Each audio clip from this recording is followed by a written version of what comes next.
Hi, I'm Sienna and I'm going to be doing tips on keeping your relationship alive. If you're in education or like have a job and have a relationship, these are just things that you need to keep on top of and things that will help keep your relationship healthy, especially being younger.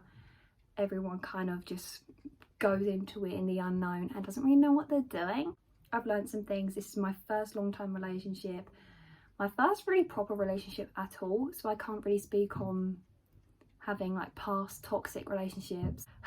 It takes a while to get to a certain point where you're fully comfortable. We've been through a lot of ups and downs, so the first one I'm going to put out is gonna sound so stupid and so basic, but communication is key. So have a look over it. I've got a book of notes, but oh my god, talk to your partner, make them feel understood, listen, say your point of view. When you're communicating things, say, I feel like you're being this. I feel like what you did was like this. Not you are being this, you are this. Being quite like calm in your approach and not attacking someone is very, very, very essential for when you're having discussions, especially if it's quite heated or if it's quite like you feel like someone's done you wrong. If you see someone quite often, then it's easier to speak in person. If you have to speak on text, maybe try calling or FaceTiming, but if you have to, text it. But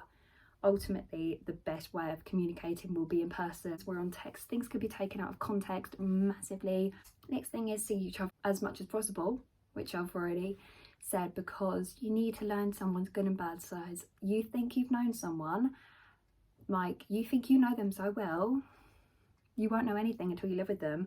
I don't live with my boyfriend, but the more time you spend with someone, the more you learn their small habits that will get on your nerves.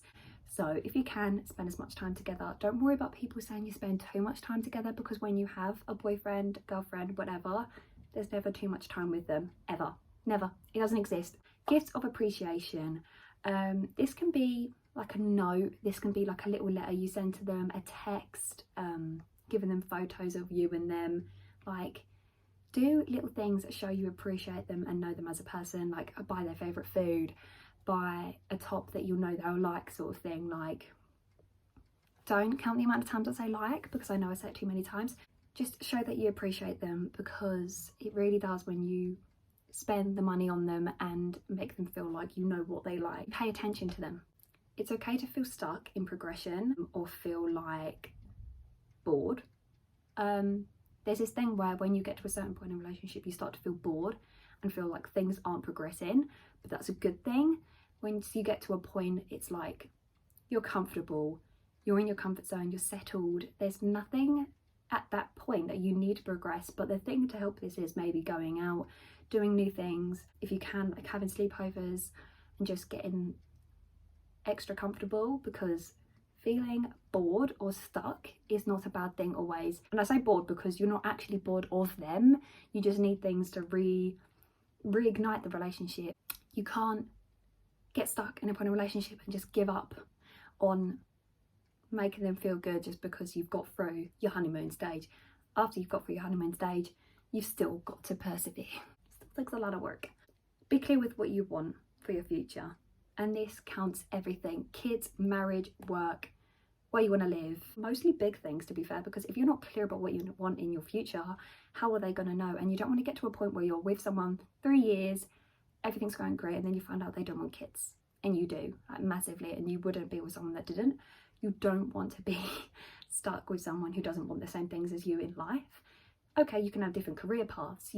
One of you can go to uni, one of you can go to college. Say you both need to have a similar sort of end goal. You don't want to clash when it's too late to go back without getting heartbroken. And that's being clear with everything you want in general. Anything you want, even in the bedroom, in general, communication wise, anything you want, you need to make clear. And also ask them questions like, is there anything I can do to make you feel more appreciated? Is there anything I can do that you would want me to do for you? Say they come over a lot, is there something in the room that you could put up for them that kind of adds a bit of them to your house and to your comfort space? Going on to that, honesty is key. You need to be honest. Everyone says it, but you do. Being completely honest is the best way to go. You can't have grey areas. You will have that lingering at the back of your mind every now and then. Oh, I should tell them this, but I don't know if I should. You need to. Like, there's no questions about it. There are things that you don't need to say, but if you know you're keeping something, it's best to say. It's always best to say, no matter the reaction. You don't want to be stuck with something that you can't let out. Open up to them. Your thoughts aren't dramatic. And even if you had to say, sorry if it's a bit dramatic, it's just my feelings. Your feelings are not dramatic. You are fine, babe. You're fine. You're not dramatic. Like, everything you feel is what you feel, whether that's a consequence of your past or whether it's just how you feel now and process feelings now.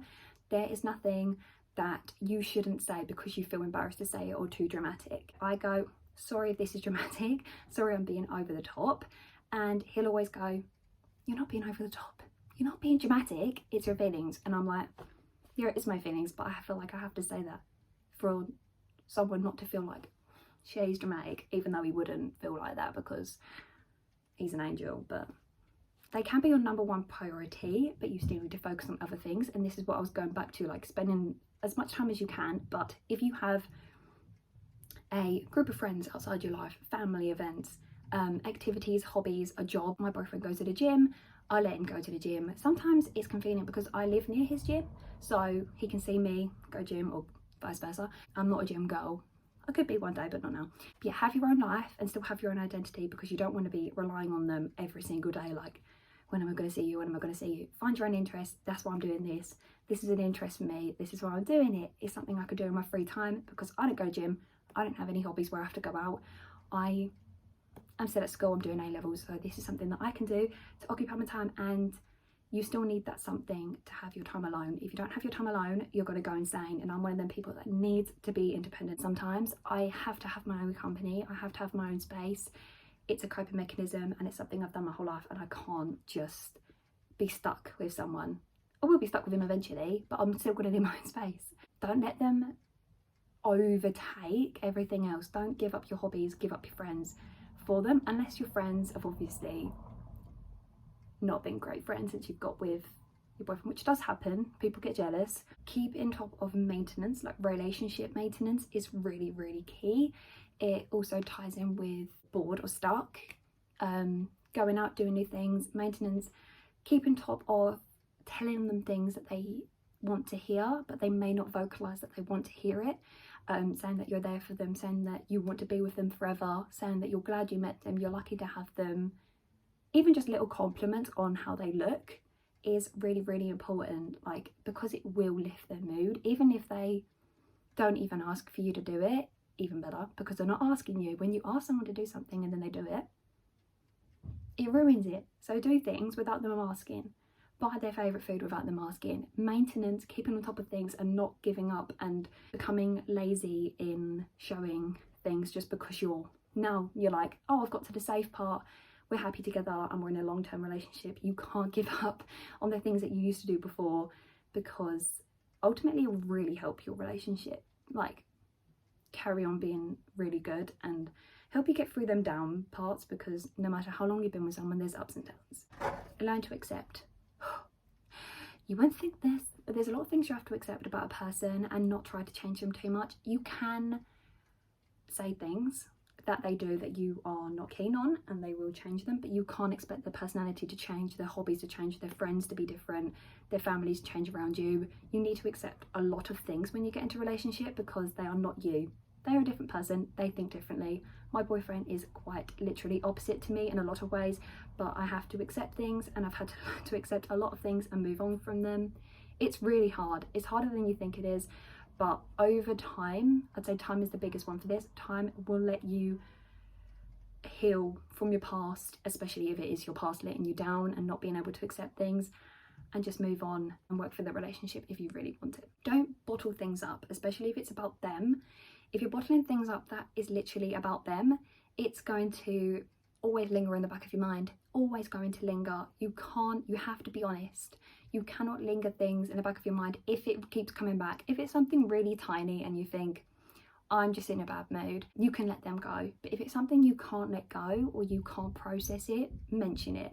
Even if they feel like you're complaining at them, you've told them what they've done wrong and how it affects you. And as I said, say, I feel like this.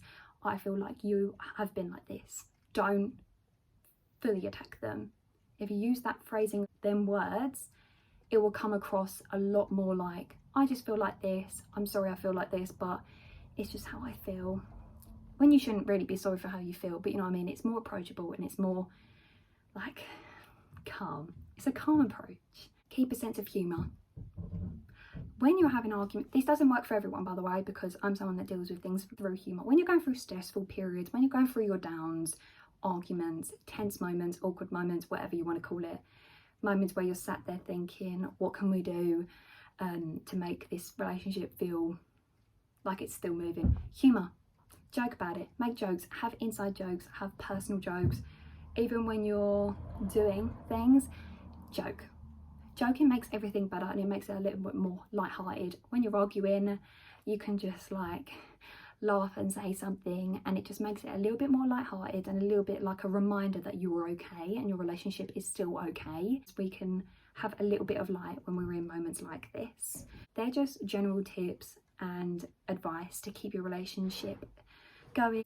That's that, and I hope you found it helpful, because if I got told this a year ago, it definitely would have been good to keep it in mind, because I've been through it with my boyfriend, and I know he's watching this, so he can agree with me that we've been through ups and downs, hills and roller coasters.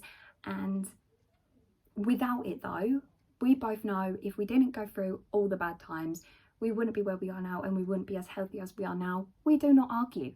We don't argue. We have like disagreements where we go, oh, you're making me feel like this, and I'm making you feel like this, and I'm sorry I do this. but I hope you enjoyed and I hope it helped someone. Yeah.